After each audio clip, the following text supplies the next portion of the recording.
একটু আগেই আমরা শুনলাম ধর্ষকের কোনো জাত নেই, শ্রেণী নেই, পেশা নেই, মানবিকতা নেই, ধর্ম নেই। সত্যি আমাদের ভেতরটা বোঝানো যেত আমরা কতটা অনিরাপদ। আমার বাচ্চা আজকে আসিয়ার বন্ধু হিসেবে দাঁড়িয়েছে, আমার বাচ্চার নিরাপত্তাটা কে দিবে? মানবিক সমাজ ব্যবস্থা গড়ে তুলতে চাই, যে সমাজ ব্যবস্থার মাধ্যমে একজন পিতা সত্যিকার পৈতৃক গুণাবলী নিয়ে সমাজে বসবাস করবে। একজন পিতা হয়ে সে ধর্ষণের ভূমিকায় যাতে অবতীর্ণ না হয়, সেই জন্য আমরা একটা সামাজিক পরিবেশ চাই, একটা নৈতিকতাপূর্ণ পরিবেশ চাই, একটি মানবিক পরিবেশ চাই, যে পরিবেশের মাধ্যমে একটা নীতি নৈতিকতাপূর্ণ সমাজ ব্যবস্থা গড়ে তুলতে পারে। তারই জন্য আমাদের এই আবেদন এবং এই চেষ্টা। এবং আমরা চাই যে শুধু আসিয়ার ধর্ষকদের নয়, বাংলাদেশে যত নির্যাতনকারী ধর্ষককারী আছেন তাদেরকে এই দ্রুত বিচার ট্রাইব্যুনালের আওতায় এনে দ্রুত বিচারের ব্যবস্থা করা হোক। আমরা আশা করি যে এই অন্তর্বর্তীকালীন সরকার তাদের অনেক সীমাবদ্ধতা থাকা সত্ত্বেও এই চেষ্টাটি করবেন এবং এই দৃষ্টান্ত স্থাপন করবেন, আমাদেরকে নতুন করে এই স্বপ্নকে বাস্তবায়িত করার সুযোগ করে দিবেন।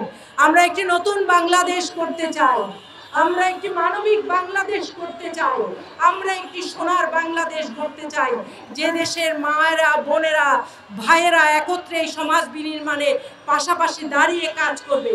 আমরা জানি যে নারী পুরুষ পরস্পরের সহযোগী, কেউ কাউকে ছাড়া সমাজে চলতে পারে না, পরিবারে চলতে পারে না, কর্মক্ষেত্রে চলতে পারে না।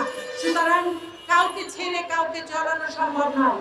তাই যাতে আমরা সকলে একত্রিতভাবে সমন্বিতভাবে সমাজ ব্যবস্থা গড়ে তুলতে পারি, সেই চেষ্টাকে কাজে লাগানোর জন্যই আমরা একটি মানবিক সমাজ ব্যবস্থা গড়ে তুলতে চাই। আমরা শিক্ষা ব্যবস্থায় নৈতিকতা শিক্ষার বহিঃপ্রকাশ দেখতে পাই।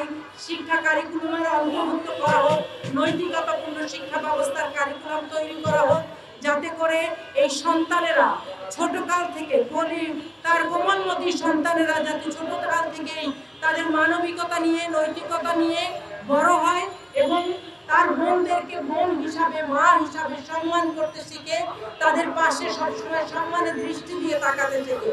এবং এইরকম একটি পরিবেশ গড়ে তোলার জন্য আমাদের এই প্রচেষ্টা, সম্মিলিত নারী প্রয়াস, সেই উদ্যোগ, সেই দাবি নিয়ে এখানে দাঁড়িয়েছে। অনৈতিক যে সমাজ ব্যবস্থা চলছে তার থেকে মুক্তি চাই।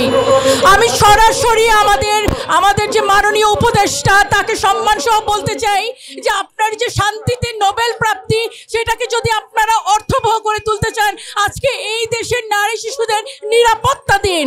আমি বিশ্বাস করি আপনার কাছে, আপনার উপদেষ্টা, আপনার এই শাসন ব্যবস্থার কাছে এই দেশ ইনশাল্লাহ নিরাপত্তা পাবে।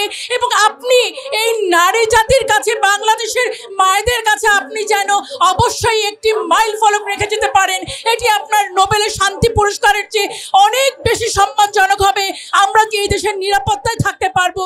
আমরা এই সম্মিলিত নারী প্রয়াসের পক্ষ থেকে, এই দেশবাসীর পক্ষ থেকে এই শাসন ব্যবস্থাকে বলতে চাই, যে কোনো মূল্যে নৈতিক সমাজ ব্যবস্থা নিশ্চিত করতে হবে এবং দৃষ্টান্তমূলক শাস্তি যেন এভাবে হয় আর কোনো আসিয়াকে এভাবে করে নির্যাতনের শিকার হতে না হয়। আমরা এই দেশব্যাপী পুরো বিশ্বের জন্য যেন বাংলাদেশ এখন যেভাবে একটি মডেল হয়ে দাঁড়িয়েছে, আমি সম্মানিত আবারও প্রধান উপদেষ্টাকে বলতে চাই, আপনার হাত ধরে এই দেশের নারী এবং শিশুরা যেন নিরাপত্তা পায়। বা পুরুষ আমার ভাই, পুরুষ আমার ছেলে, কিন্তু ধর্ষক আমার কেউ হতে পারে না, আপনার সন্তান ধর্ষক হতে পারে না। সুতরাং দয়া করে আপনারাও ধর্ষকের বিরুদ্ধে দাঁড়ান, ধর্ষকের বিপক্ষে দাঁড়ান। নারী পুরুষ সম্মিলনের মাধ্যমে এটিকে বাস্তবায়ন করতে হবে। একটু আগেই আমরা শুনলাম ধর্ষকের কোনো জাত নেই, শ্রেণী নেই, পেশা নেই, মানবিকতা নেই, ধর্ম নেই। সুতরাং তার বিরুদ্ধে আমরা ঐক্যবদ্ধভাবে প্রতিবাদ করছি, এই ধর্ষণের দৃষ্টান্তমূলক শাস্তির দাবি করছি। আমরা জানি ইন্টেরিয়াম সরকারের অনেক লিমিটেশন রয়েছে, কিন্তু তারপরেও আমরা দাবি করছি একটি দ্রুত বিচার ট্রাইব্যুনাল করা হোক, যেই বিচার ট্রাইব্যুনালের মাধ্যমে অতি সংক্ষিপ্ত সময়ের মধ্যে এই ধর্ষকের দৃষ্টান্তমূলক শাস্তি দেওয়া হয় এবং প্রকাশ্য দিবালোকে সে শাস্তি দেওয়া হোক।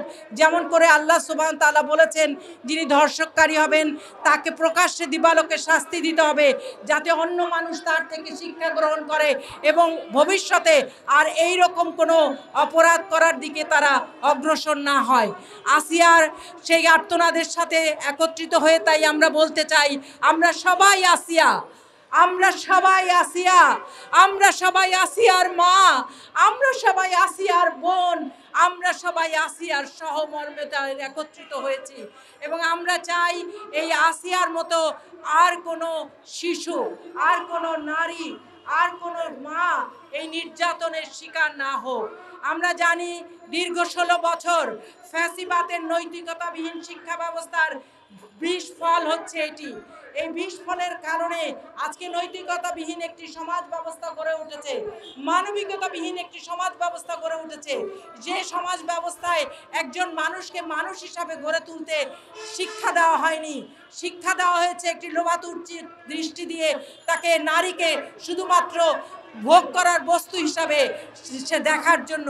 তাই আমরা চাই একটি মানবিক পরিবেশ গড়ে তুলতে, একটি নৈতিকতাপূর্ণ শিক্ষা ব্যবস্থা গড়ে তুলতে, যেই শিক্ষা ব্যবস্থার মাধ্যমে মানুষ সন্তানেরা, আমাদের সন্তানেরা একটি মানবিক সন্তান হিসাবে গড়ে উঠবে, নৈতিক গুণাবলী সম্পন্ন মানুষ হিসাবে গড়ে উঠবে এবং যাতে করে সে তার বোনের পাশে, ভাইয়ের পাশে, তার মায়ের পাশে, সকল নারী জাতির পাশে ঢাল হয়ে দাঁড়াতে পারে, তাদেরকে রক্ষা করতে পারে, তাদেরকে নির্যাতিত নয় বরং তাদেরকে রক্ষা করার জন্য তাদের পাশে এসে দাঁড়াবে।